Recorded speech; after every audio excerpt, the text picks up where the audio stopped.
Hello guys, welcome back to our channel the Yadav couple. और आज हम जा रहे हैं मेरी मम्मा के घर।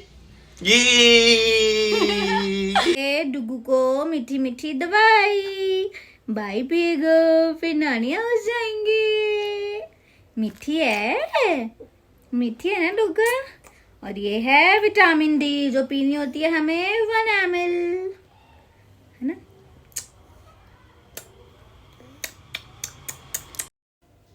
और अब हम पहुंच जाते हैं रास्ते में। और यहाँ पे आप देख सकते हो कितने सारे बैंकेट्स हैं। यहाँ पे बहुत सारे बैंकेट्स हैं यार, इस वाले रोड पे पता नहीं कितने ही हैं। और यहाँ पे ट्रैफिक भी बहुत हो जाता है, फिर इसकी वजह से फिर हम पहुँच जाते हैं मम्मा के घर। मम्मा पहले मिलती हैं डुग्गू से, और मम्मा सबसे पहले डुग्गू से ही मिलती हैं, फिर उसके बाद मम्मा को मैं याद नहीं तो गाड़ी में बैठा हुआ था, आवाज आ रही थी मेरे को। अरे गाड़ी में बैठा हुआ तो बाबू कब बोल रहा था? जब हम नानी के घर थे तभी। मैं आपकी बनाऊं। वो देख मैं तो न्यू पहनूंगी, मम्मा तो न्यू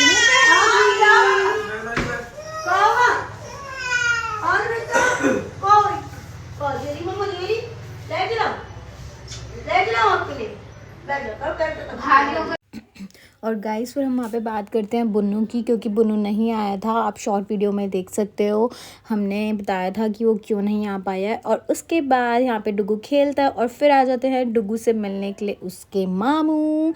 यहाँ पे आ गया मेरा भाई रब्बू, और फिर आ जाती है मेरी छोटी मामी, मेरी सुमन मामी। ये लोग ना जब भी डुगू जाता है मम्मा के घर पे, या तो डुगू को वहाँ पर जाना पड़ता है अपनी बड़ी नानी के घर पे, नहीं तो फिर मामा मामी यहीं पे मिलने आ जाते हैं। और फिर आ जाते हैं मामू। मामू की तबीयत पहले से तो ठीक है, बट अभी भी उनके शोल्डर में बहुत पेन है। और फिर आप यहाँ पे देख सकते हो, यहाँ पे सरदारों का कुछ ऐसे यहाँ पे झांकी जा रही थी।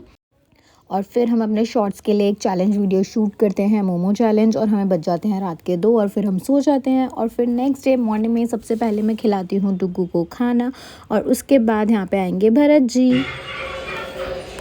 हेलो फ्रेंड्स, चाय पी लो, पैन खा लो, सेरेलैक खा लो, दूध पी लो। तो गाइज़ आपने देख लिया, भरत जी बहुत बहुत बहुत फ़नी है। और यहाँ पे भी आप देख सकते हो वो मुझे यहाँ पे कुछ बोल रहे थे जो मैं नहीं सुना सकती, एंड मैं चाहती हूँ मैं आप लोगों को वो सब कुछ सुनाऊँ, लेकिन वो ऐसा है ना कि पब्लिकली सुनाना ठीक नहीं होगा। तो मैं चाहती हूँ आप कमेंट सेक्शन में बोलो भरत जी को कि आप आओ और वॉइस ओवर करो और अपनी वॉइस में बोलो। देखो मुझे बहुत हंसी आती है, वो इतने जोक्स क्रैक करते हैं। और यहाँ पे वो मुझे अपने हाथों से लगा रहे हैं बिंदी। उन्हें मेरे ऊपर बिंदी बहुत पसंद है, वो मुझे रोज़ बोलते हैं कि बिंदी लगाया कर। यहाँ पे हमारी लाइट ऑफ थी, तो यहाँ पे थोड़ा सा सीन ऐसे आ रहा है। यहाँ पे हमने कर ली है लाइट ऑन, और यहाँ पे मुझे लगाते हैं बिंदी, देते हैं आशीर्वाद। और मैं रोज़ भरत जी के पैर छूती हूँ, मॉर्निंग में भी और रात को भी। और यहाँ पे अब हम कर रहे हैं ब्रेकफास्ट की तैयारी। वैसे तो मेरी मम्मा ही मुझे कुछ बहुत अच्छा बनाकर खिलाती हैं, बट आज मैंने सोचा कि मैं उन्हें वेजिटेबल सैंडविच बना के खिलाती हूँ, जो कि सुपर हेल्दी और सुपर टेस्टी होता है, और बहुत ईजी भी होता है, बहुत कम टाइम में बहुत अच्छा बन जाता है। मैं शॉर्ट्स पे इसकी रेसिपी आपके साथ शेयर करूँगी, बहुत ईजी है और सबको बहुत अच्छा लगता है। और ये मैं सबसे पहले सर्व करूँगी भरत जी को, क्योंकि उन्हें ऑफिस भी जाना है। और यहाँ पे वो जूस या चाय नहीं लेते, वो कोल्ड ड्रिंक लेते हैं अपने ब्रेकफास्ट में भी। गाइस मुझे छोड़ के ना मेरे घर में सबके सभी कोल्ड ड्रिंक बहुत ज़्यादा पीते हैं। अब आपको क्या लग रहा है, ये sarcastic है या सच में? आप लोग बताना आपको क्या लगता है कि मैं कोल्ड ड्रिंक पीती हूँ या नहीं पीती हूँ। भरत जी हो जाते हैं सैंडविचेस देख के बहुत खुश, क्योंकि उन्होंने मुझे बोला था कि सैंडविच बना ले। और यहाँ पे तब तक मेरी मम्मा नहला देती है डुग्गू को, और यहाँ पे मैं और सैंडविचेस बनाती हूँ। और भरत जी को अभी देना है क्योंकि उन्हें जाना है ऑफिस। तो यहाँ पे भरत जी कहते हैं बस मेरा हो गया। और ये बहुत ज़्यादा नहीं खाते हैं गाइस, भरत जी की डाइट बहुत ही ज़्यादा कम है। सबको लगता होगा पता नहीं कितना खाते हैं, लेकिन ऐसा कुछ भी नहीं है। इनके लिए तो थोड़ा सा बना और ये बोलते हैं कि हाँ बस मैं फुल हो गया हूँ। और फिर हम उसके बाद और सैंडविचेस बनाते हैं, और फिर मैं जाती हूँ अक्षय भैया के पास उसको खिलाने के लिए। अक्षय भैया की तबीयत ठीक नहीं थी, हमने उसको उठाया और बोला कि भाई पहले खाना खा ले और उसके बाद सो जाइयो। और यहाँ पे पूरा का पूरा कैमरा जूम कर देता है रब्बू भैया के फेस पे। और जी हाँ, रब्बू को टमाटोज बिल्कुल नहीं पसंद। अगर उसके सैंडविचेस में डाल भी दोगे तो वो निकाल देगा, वो बस अनियन खाता है, अनियन और पनीर। अदरवाइज़ वो टमाटोज तो हर चीज़ में, वो सब्जी में भी निकाल के काट देता है टमाटर, उसको बिल्कुल नहीं पसंद आता है। और उसके बाद जाते हैं भरत जी ऑफिस के लिए। वो निकल रहे होते हैं, रबू छूते हैं उनके पैर। और उसके बाद यहाँ पे भरत जी मुझे बाय बोलते हैं, डुगू को बाय बोलते हैं। भरत जी का ना मन नहीं करता कि वो डुगू को छोड़कर जाएं। वो बार बार ऐसे करते हैं कि मैं डुगू को गोदी में ले लूँ। और देखो डुगू भी उनको बहुत प्यार करता है। फिर मैं छूती हूँ भरत जी के पैर, जैसे कि मैंने आपको बताया था मॉर्निंग में जब मैं उठती हूँ तब भी भरत जी के पैर छूती हूँ, जब वो ऑफिस जाते हैं तब भी, और फिर मैं एक बारी रात को भी उनके पैर छू कर ही सोती हूँ। और आप सबको भी ऐसे ही करना चाहिए।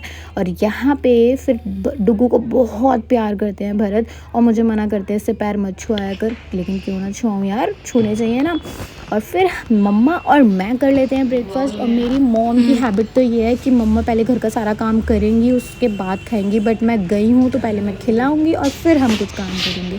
और फिर हम जा रहे हैं मेरी फ्रेंड बंसल से मिलने के लिए, क्योंकि उसका बहुत मन था मुझसे मिलने का, डुगू से मिलने का। और यार कितना टाइम हो जाता है ना कि अब मैं अपनी फ्रेंड से मिल ही नहीं पाती हूँ। इतना पास रहती है वो, उसके बावजूद भी नहीं मिल पाती। तो बंसल भी आई हुई थी अपनी मॉम के घर, तो हमने प्लान करा कि हम आधे घंटे के लिए मिल लेते हैं। तो यहाँ पे आ जाती है बंसल। वो सबसे पहले डुगू से मिलती है और फिर मुझे हग करती है, और उसके बाद हम चले जाते हैं कुछ खाने के लिए। और यहाँ पे देखो डुगू कितना एंजॉय कर रहा है बंसल के साथ, जैसे पता नहीं कितने टाइम से उसको जानता है। और बंसल लाई थी डुगू के लिए चॉकलेट, और ये लग गया अपनी चॉकलेट में। और उसके बाद एज ऑलवेज बंसल खिला रही है मुझे पास्ता। ये हमेशा मुझे अपने हाथों से खिलाती है। और फिर हम फटफट से करके घर पे आ जाते हैं, क्योंकि इसके बाद हमें घर भी जाना है वापस। और ऑलरेडी बहुत लेट हो गया था। यहाँ पे रब्बू करता है बाय, और फिर भैया की तबीयत ख़राब होती है, बट स्टिल वो मुझे ड्रॉप करने के लिए जाता है घर। और फ्रेंड्स हम आ गए घर वापसी, और इसके बाद फिर मैं जा रहा हूँ वापस अपने ऑफिस। उससे पहले मैं आपको एक सरप्राइज। गाइस आप भरत जी का सरप्राइज़ ना ही देखो ना तो बेटर है।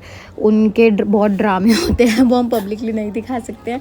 और यहाँ पे पहले हम बना लेते हैं खाना, और मुझे ऐसे ही कुक करना पड़ता है डुगू को गोदी में लेके, क्योंकि घर पे कोई भी नहीं होता और डुगू बिल्कुल भी नीचे नहीं टिकता, इसलिए मैं ज़्यादा शूट नहीं करती हूँ किचन में खड़े होके। और फिर ये तो मेरा रोज़ का ही काम है, मतलब कपड़े तो मेरे को रोज़ धोने ही होते हैं। डुगू के तो रोज़ ही धुलते हैं कपड़े। और भरत जी बोल रहे थे कि क्या कर रहे हो, तो मैंने वो एक गाना सुना रही थी। आप बताओ वो कौन सा गाना है जो यहाँ पे इस सिचुएशन पे सूट करता है। और अभी उतारने थे मुझे सूखे हुए कपड़े, जो कि मैं मॉर्निंग में धो के गई थी। बहुत सारे कपड़े हो गए थे गाइज़। मम्मी के घर से आने के बाद भी मुझे इतना काम था, खाना बनाना, कपड़े धोना, फिर ये सब कुछ करना। और यहाँ पे पहले मैं उतार लूँगी सारे कपड़े, फिर इन्हें अंदर रखूँगी, फिर दोबारा आऊँगी बहुत सारे कपड़े लेने। यार बहुत काम होता है ना हम लड़कियों को, बट ना मैं ये फेज़ भी इंजॉय करती हूँ, because there was a time कि जब मैं जॉब करती थी और मैं घर पे इतना ध्यान नहीं दे पाती थी, और मैं पूरा टाइम घर पे रह के भी ये सब कुछ इंजॉय कर पाती हूँ। डुगू को संभालना, डुगू की केयर करना मुझे बहुत अच्छा लगता है। हाँ टायरिंग हो जाता है कभी कभी, मैं बहुत थक भी जाती हूँ, बट भरत होते हैं जो डुगू को संभाल लेते हैं, तो फिर इट्स ओके। मेरे को बहुत मज़ा भी आता है डुगू के साथ पूरा टाइम रहने में। और डुगू अंदर अपने डैडा के साथ है, मैंने उसको सुला दिया था, लेकिन ये देखो डुगू हमेशा अपने पापा की तरफ हो जाता है और उन्हें ऐसे हक करके सोता है, और हमें बहुत अच्छा लगता है इसे ऐसे देख के। मिलते हैं नेक्स्ट वीडियो में, bye bye guys, Radhe Radhe.